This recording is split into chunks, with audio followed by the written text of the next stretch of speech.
Hi, we're Pinoy Film Trip. Ako pala si Clyde. Ako pala si Card. Ako si Jeff. Ako si Maki.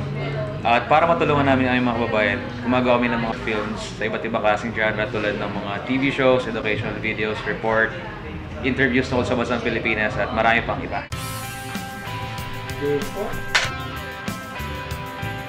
Hello, ako si Clyde mula sa Pilipinas at ngayon Brad Pitt. kung ikaw pipiliin tumira sa Amerika o sa Philippines? Sa Pinas. Hello guys, I am Bernard and I will teach you how to eat. Pro ba kayo or anti-cybercrime law?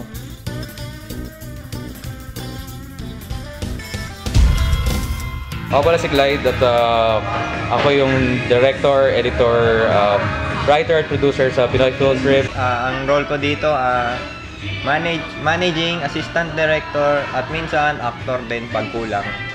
All around. Ang role ko ay photography design and editing. Ako yung kumukuha ng mga pictures, minsan nagbibideo din, tapos konting edit. Nakaka-inspire kami ng ibang filmmakers na gumawa din ng film. Kahit amateur lang kami, nakakagawa kami ng maayos-ayos na film. Nakakatulong ako sa paraan na gamit ang video namin na ipapayag namin sa mga kapwa Pinoy kung ano pang pwedeng improve sa bansa natin.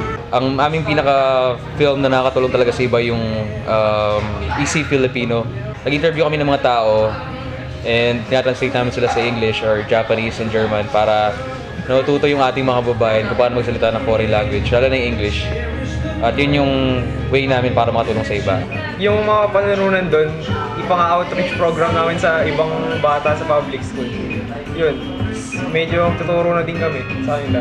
Pag nanalo kami sa contest na to, ay may bibigyan namin ng outreach programs yung mga bata sa public schools. Dahil wala kaming sponsors, kami nagpa-finance ng mga shows. At pag nanalo kami dito, big help talaga para sa amin.